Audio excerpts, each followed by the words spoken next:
So do I study anatomy so that I can put it all in? No, I study anatomy so that I can let it come out intuitively and naturally and organically. Rather than looking at the individual muscles, look at their relationship and how that rhythm wraps around. But it still feels organized. It still feels like it's got form and dimensionality, and all the anatomy is present and accounted for, and you can see how, while drawing is to a certain degree an art, to a certain degree it is an academic pursuit, but it's also to me, and I mentioned this last week, it's also a certain amount intuitive as well. So I don't really necessarily have a thought out reason for why I do everything that I do, but I'm sure most of it, if I thought about it hard enough, there is a reason why I'm doing it. Again, it goes back to that sort of drawing on the back of your brain that I've talked about in the past, and I heard that from Morgan Weissing watching one of his videos. And it's, again, it goes back to studying the academic side of drawing so thoroughly and so intensely that while you're actually creating artwork, that's not taking up that much of your thought process. It's just sort of in there and it becomes intuitive or second nature. Again, whatever term you want to use. But it just becomes part of the way that you think about things.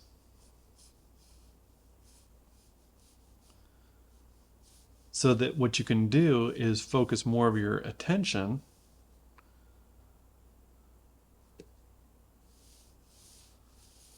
on the things that you're trying to get across in that piece.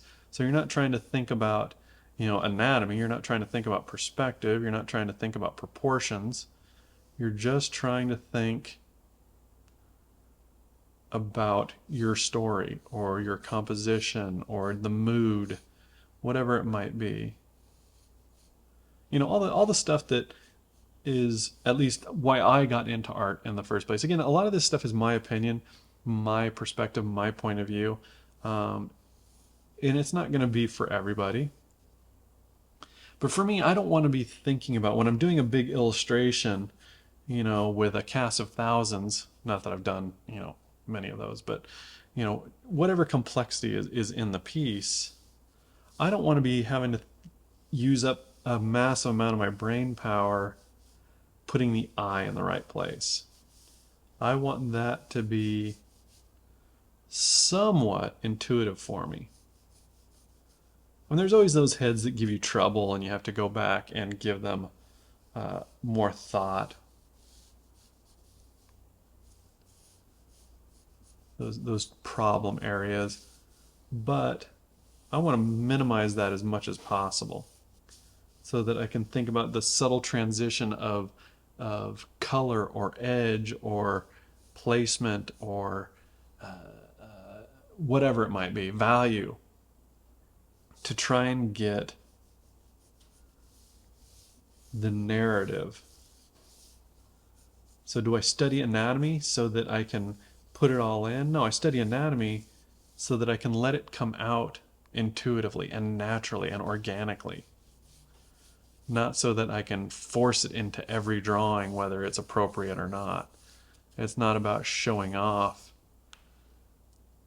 how much I know about anatomy.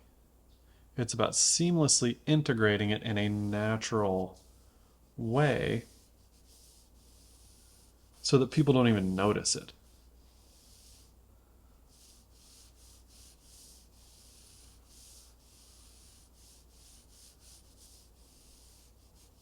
I mean, unless the anatomy is an intricate part of the image, I don't want people pointing out how good the anatomy is. I want it to just be, well, of course it's good. There it is. It should seem totally natural.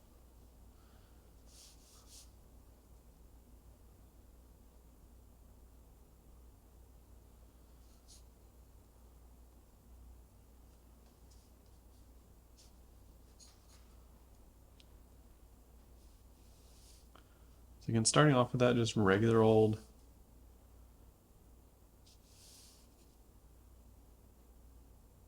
Riley method, checking my plumb lines. They look pretty good. Looking for where the shoulder and the trapezius passes behind the head. Looks pretty good. Now let's come in and find this rib cage.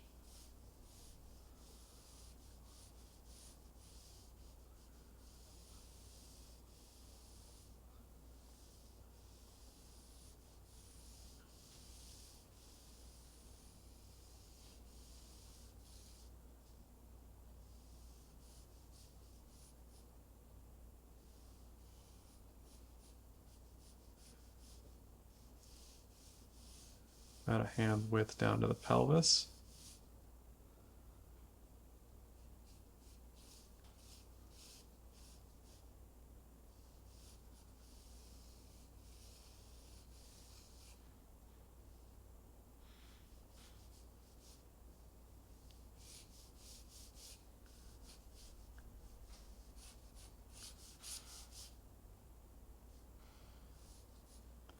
Get that connecting through from side to side. Now, we're not looking up at that torso and he's not leaning back, so we're not getting that real strong pec rhythm running across the side. We are getting a little bit of that though here, right at the top of the hollow of the rib cage. What I'm seeing more is those arms raised up. So I would want to push more this elongation of the pec, showing the dynamic of that arm.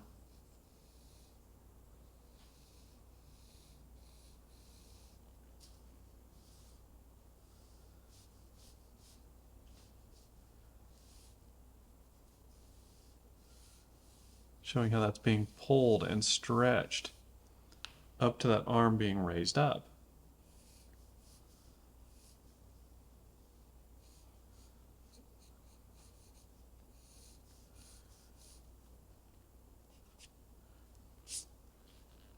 But then we are getting that deltoid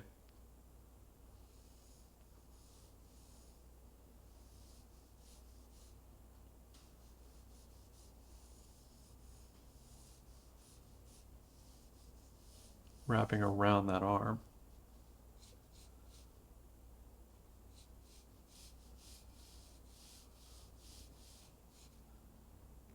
Same thing over here, maybe even more so over here actually.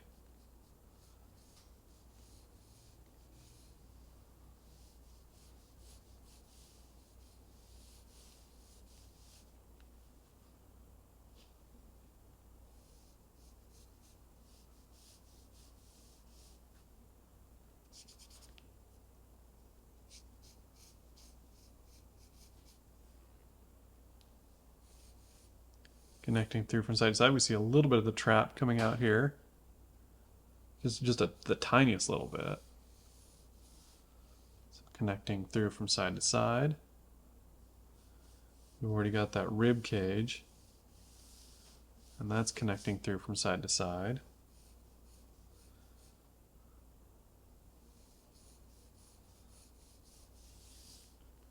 Got that lat connecting through from side to side. Showing a little bit more over on this side, and that's going to help with that twist to the body. Pelvis turned this way slightly, torso turned this way slightly.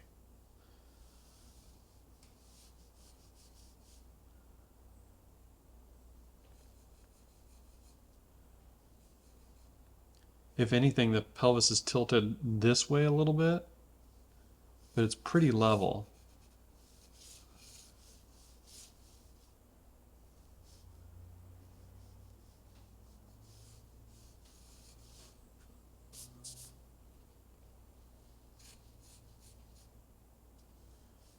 And then we've got that bending. I mean, the rib cage is obviously tilted this way.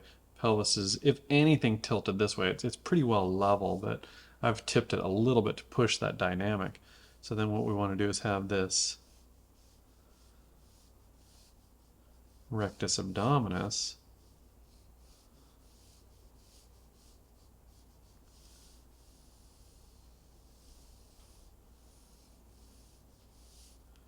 twisting, bending, twisting and bending.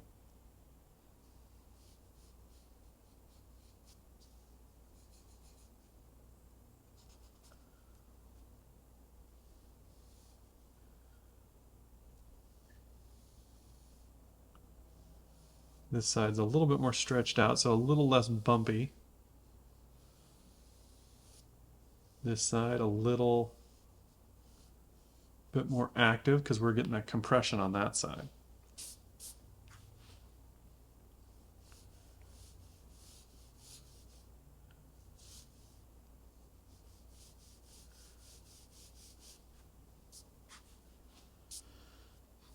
Now what I want to do is start getting those two-value shapes in there. And to do that, I'm going to start off very simple. Just lit, separated out from unlit.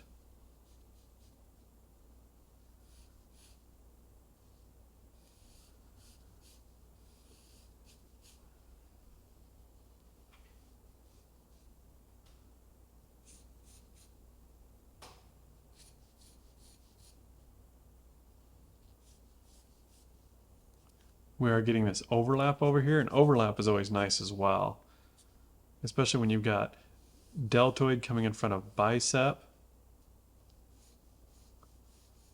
bicep coming in front of brachiobrachialis,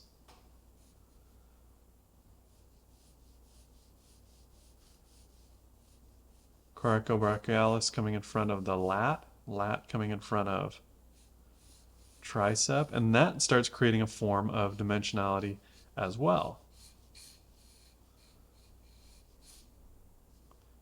One thing coming in front of another thing, coming in front of another thing, you start getting multiple layers of depth.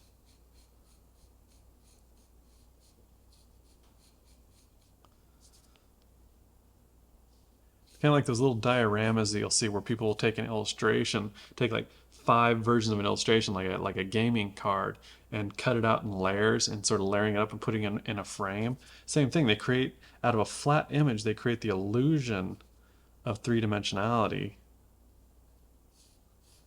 by just cutting things out and layering them. No reason you can't use that same idea in drawing.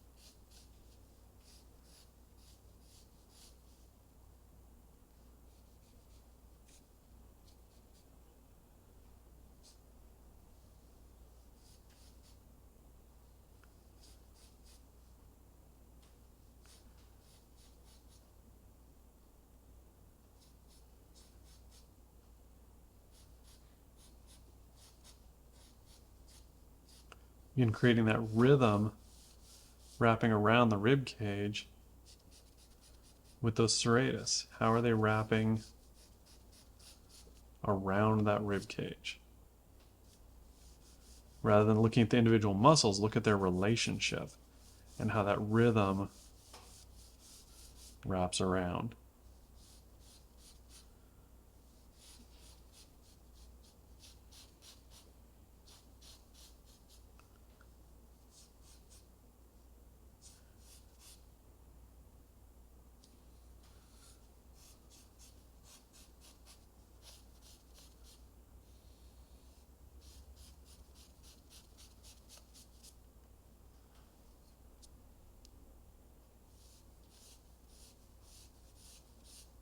Again, not focusing on those individual heads of the rectus abdominis, but initially looking at that sweep.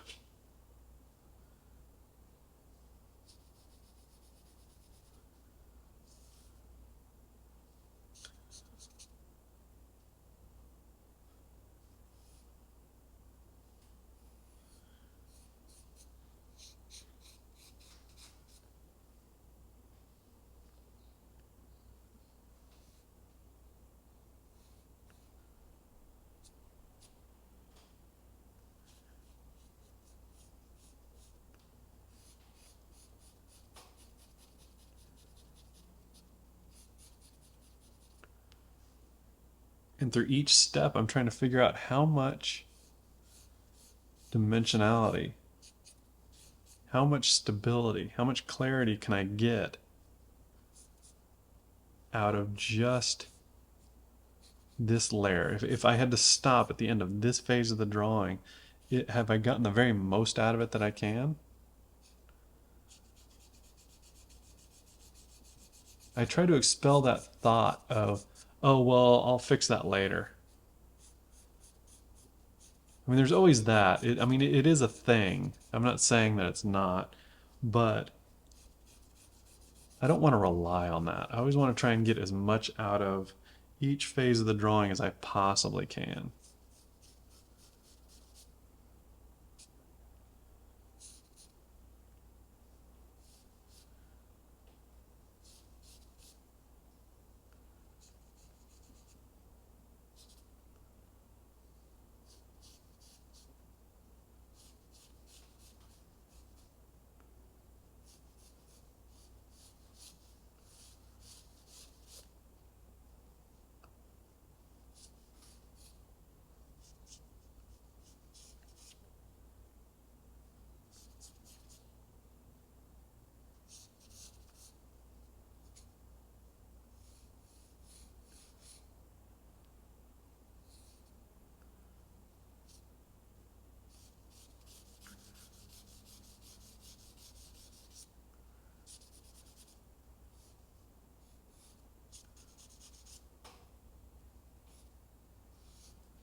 Missed my symmetry there a little bit, so going back and fixing that up.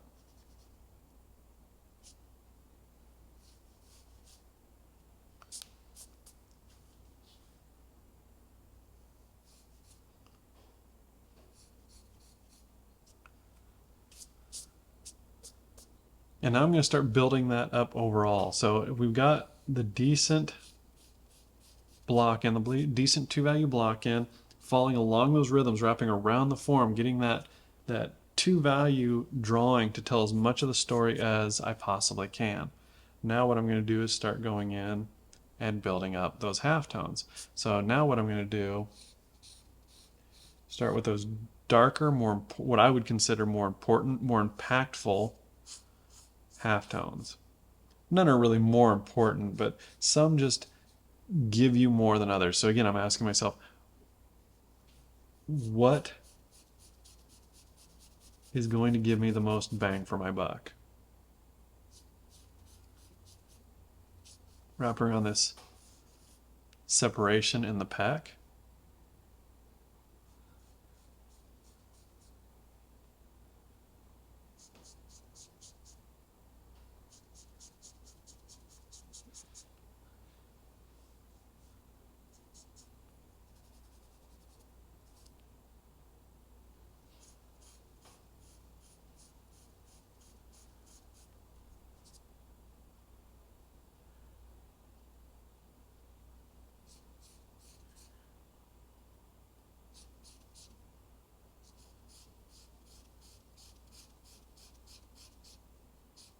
Again, going across that form with the halftone shading.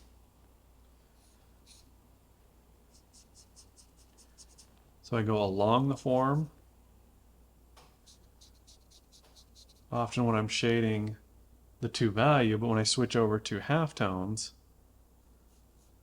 I start looking at those cross planes. So I'm going across the big form. And it's not a formula. I mean, I'm not doing that every time, all the time, every day, all day.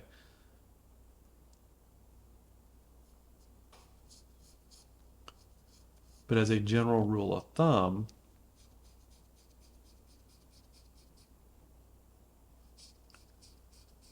That's what I do more often than not. Again, a lot of it's intuitive. Why will I change direction? Because I feel like it needs it.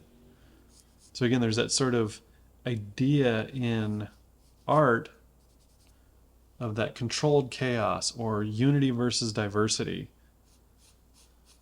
however you want to put it, but randomness versus organization. Sometimes I feel like the drawing's just looking too mechanical, too organized. And so I want to add in a little bit of randomness, so I'll change direction. I feel like everything is going in the same direction too much, basically, is what it comes down to.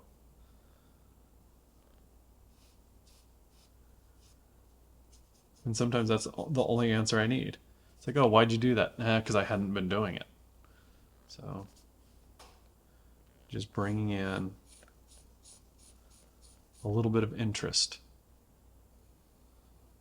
Like dragging your palette knife through an oil painting. Why'd you do that? It was just too clean. Boring.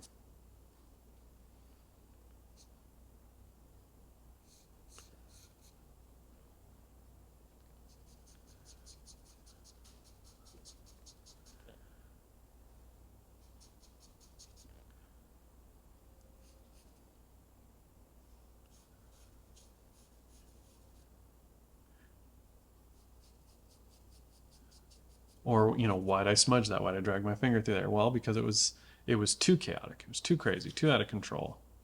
So I drag my finger through there, or I glaze over it to unify it a little bit, like that. Getting a little too piecey. It's not bad, it's just a little too fragmented, so smudge it up to unify it a little bit.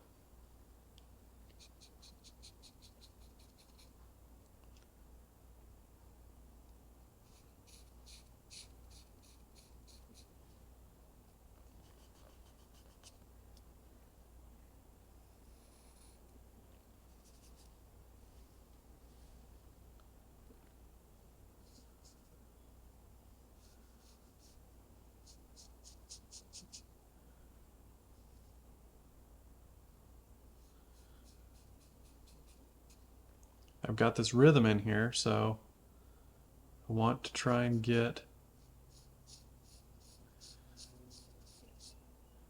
that abdominal block to follow along that rhythm, even though I'm going to start breaking it up into the individual heads of the rectus abdominis. I try not to forget about those rhythms. All right, let's take a little break from the video so I can share with you an amazing opportunity. If you like what you've been seeing and you love this content, we have an online program with about 1,500 plus hours of content like this. Extremely robust, taking you from point A to point B. Point A being maybe complete amateur, to point B being an absolute professional. So if that sounds good to you, click on the link below, go to our website, and we have tons of information there, and you can see if that's a good fit for you. All right, have a good one, and back to the video.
got these diagonals of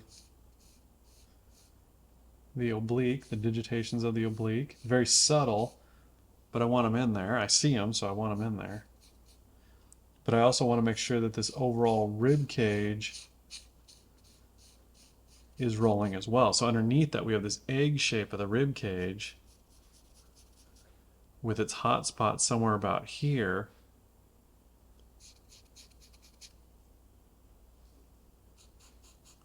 But underneath that are those digitations, or rather on top of that, but as a subdivision of that, I should say, we've got those digitations of the oblique in there. So I want that faceting to read. I don't want it to read as just a simple egg, because it is still made up of ribs and oblique and all that stuff. But I want to make sure that we get that hierarchy of design.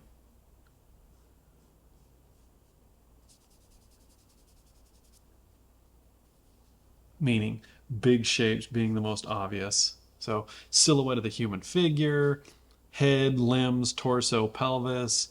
Torso is broken up into core muscles, chest muscles, shoulder muscles. Chest muscle is broken up into its individual heads. Pec muscles broken up into individual heads. Core muscles are broken up into those individual muscle groups. So as we get smaller and smaller and smaller, they become less and less impactful as a general rule of thumb.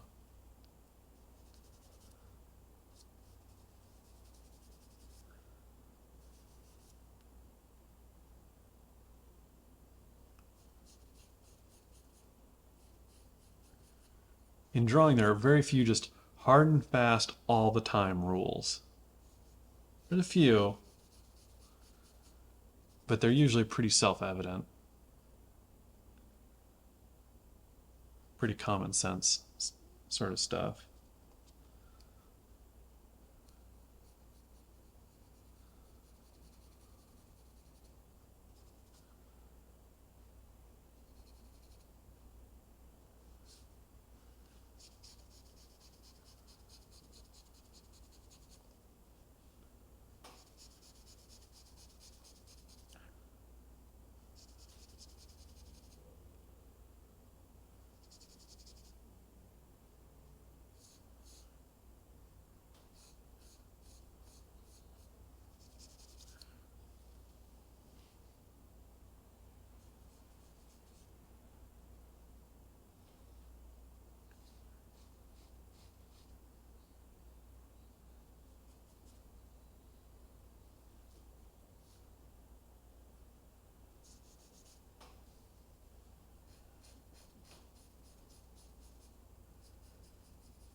So now we're starting to build that up, layer it up. We want to keep the big forms reading the most dominant, containing the rhythms of the forms to that pattern that we set up early on in the drawing is going to help bring out that dimensionality, to bring out that form.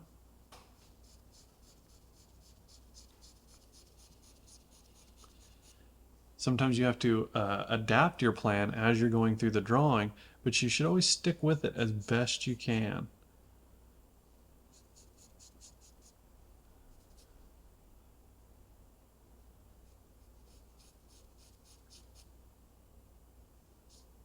No strategy survives engagement with the enemy. You can't ever predict what's going to happen, so don't slavishly stick to your plan. You do have to adapt and improvise as you're going through the drawing, and give the drawing its head a little bit. Let it to a certain degree dictate the path, as long as it doesn't change what you were going for in the first place. But sometimes as you're going along, a certain amount of randomness, a certain amount of room for happy accidents can be very important to a drawing. Otherwise, it can end up being very stagnant if you're trying to force it too much to be something that it's not. For me, always yields a better result if you're adapting to the situation. So it becomes sort of a collaboration between you and the drawing and the reference. Again, it goes back to that part what you see, part what you know, and part what you'd like to see. If you're constantly trying to force your will, impose your will on the drawing too much, it looks like it. It looks like that struggle is shows up in the drawing.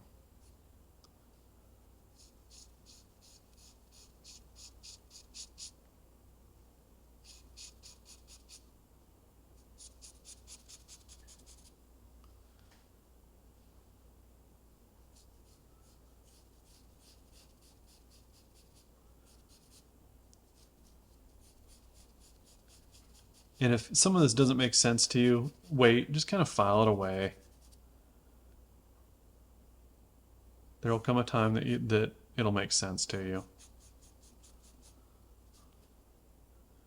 Jeff told me a lot of stuff early on in my drawing career that I didn't really understand exactly what he was talking about. I shook my head and pretended like I did, but I didn't really understand.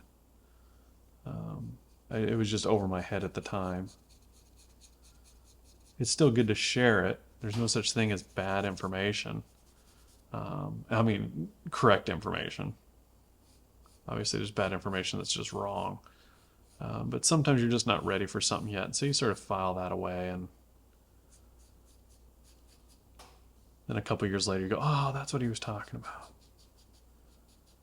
That Erik, he's a wily devil.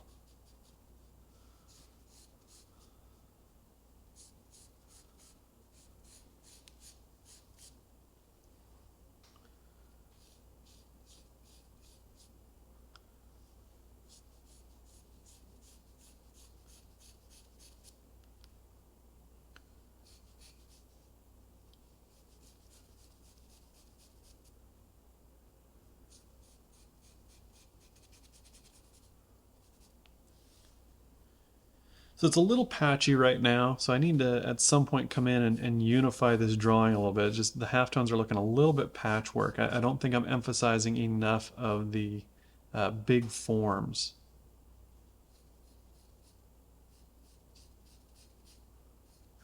Too much of the little tiny anatomical bits. Which it is an anatomy study, so I mean there's worse things. But I feel it's a little too much right now. Looking at the drawing, it just feels a little... It's not quite pulling together the way that I would like it to.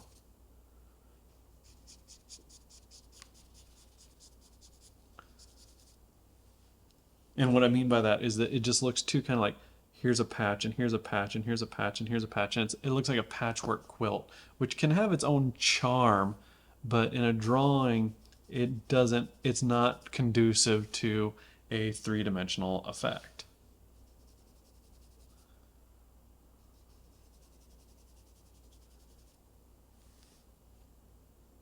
It tends to give some nice character and textural quality to a drawing, but I'm much more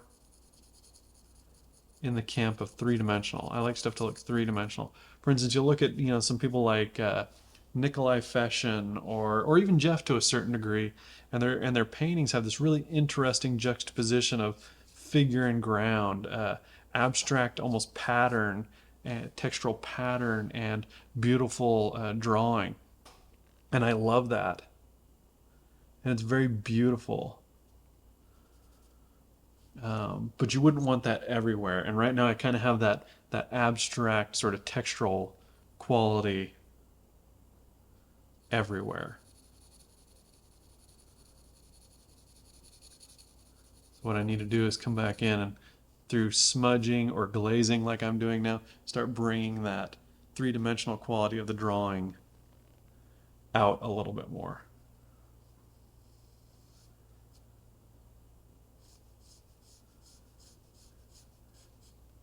And part of that's going to be identifying the hot spot of the drawing, which is right here. and then everything needs to fall away from that. And so I need to control that anatomy, use that anatomy as a tool, as a subservient tool to the greater whole of the drawing. Right now I'm a little too, I was getting a little too enamored with each individual little shape.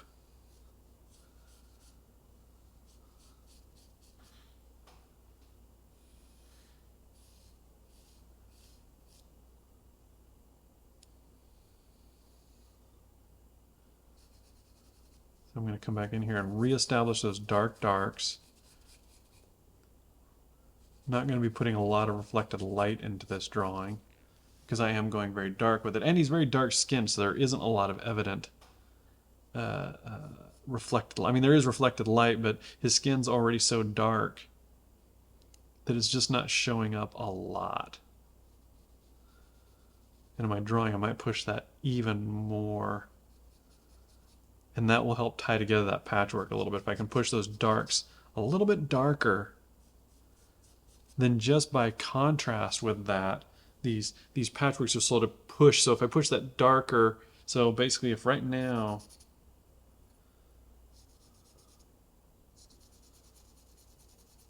this is my drawing, it's too evenly spaced. But if I come in here and I push that darker, automatically, just by contrast, those seem closer together in their tonal relationship.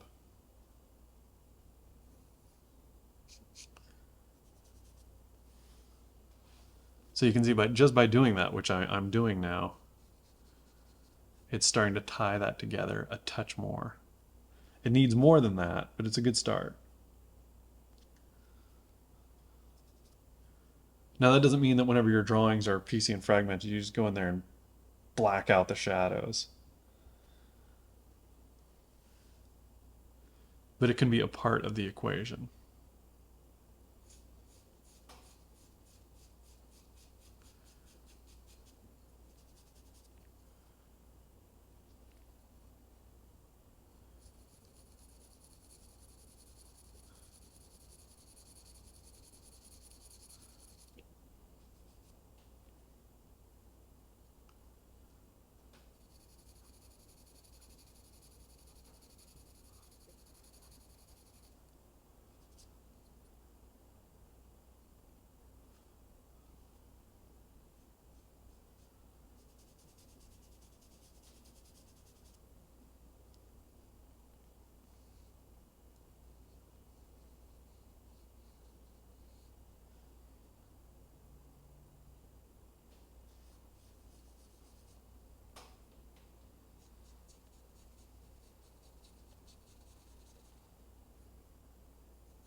So now you can see that value starting to come back a little bit more. It's starting to tie in together a little bit more. Now what I'm going to do is start pushing that rolling. So eliminating some of these light patches. Even though I see some of them in the reference, I'm going to eliminate some of these lighter patches as they roll away from that hot spot.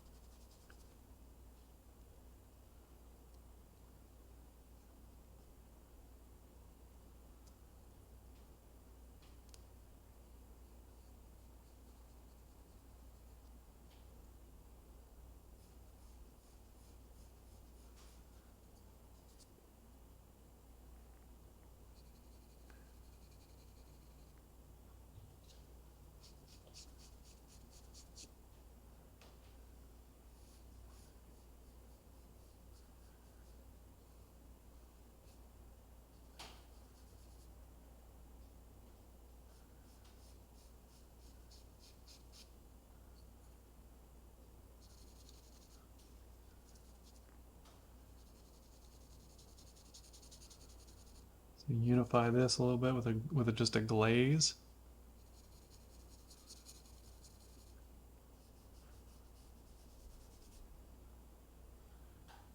Same thing over here. I think I want to roll this whole rib cage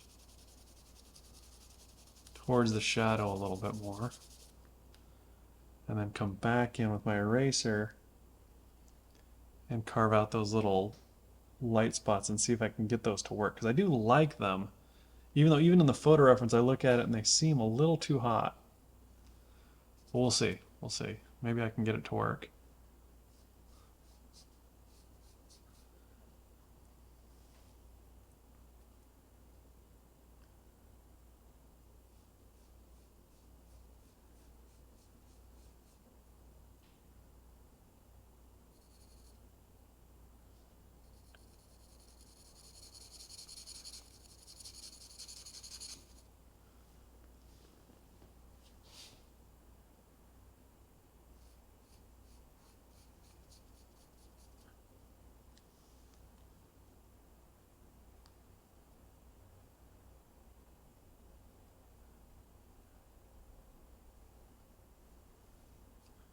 Little linear accents.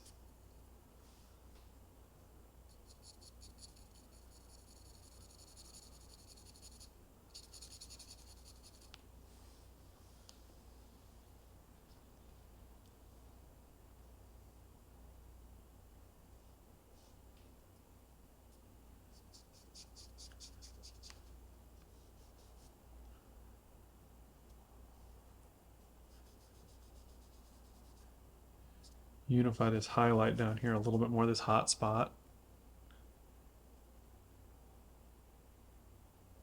I have to really look pretty closely before I can see that separation between the oblique and the rectus abdominis down there. So simplify that down a little bit more.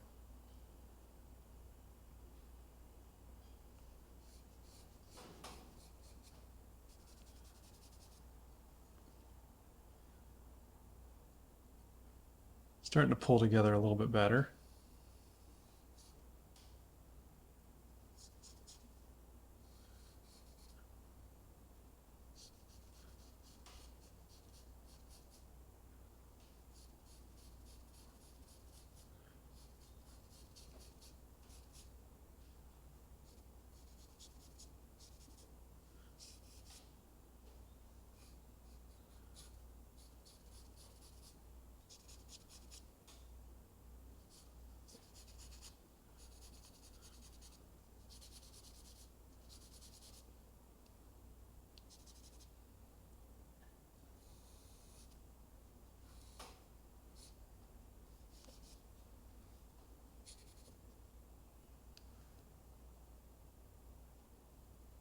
I don't really like how hot this is. Again, even though I see it that way in the reference, I'm going to go ahead and knock that back. That feels better to me. Maybe I can get away with coming in and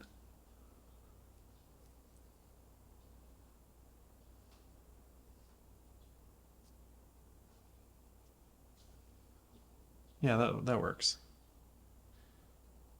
Again, is that exactly what I see? No. But I think that works better.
So that's getting pretty close now. I think I just need a little bit of unification. I'm gonna do that with some cross hatching.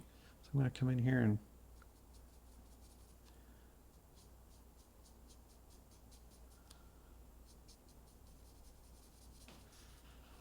do some really fine cross hatching.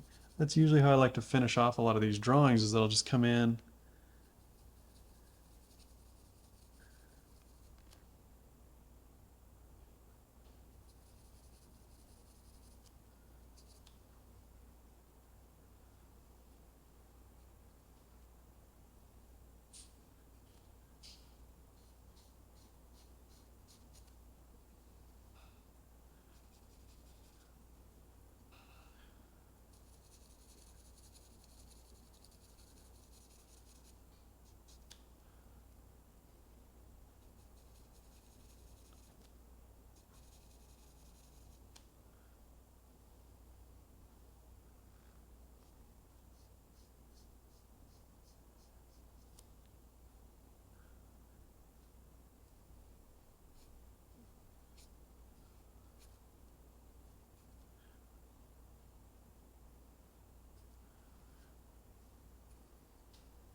All right, so I think I'll go ahead and call that done. I can always pluck around on these things all day long. They're a lot of fun. But I think at this point, you guys are probably already starting to phase out a little bit. And on camera, I don't know how much of this little tiny subtle stuff you can see anyway. All right, you guys. So I want to thank you so much for joining us for these videos. We really put a lot of love into them. I hope you can feel that. We're really passionate about what we do. So if you would like to click below to like and share, and maybe tell a friend, an aspiring artist, that you think these might benefit, we would really appreciate it. It really helps us to stay inspired to give the best content we can. Thank you.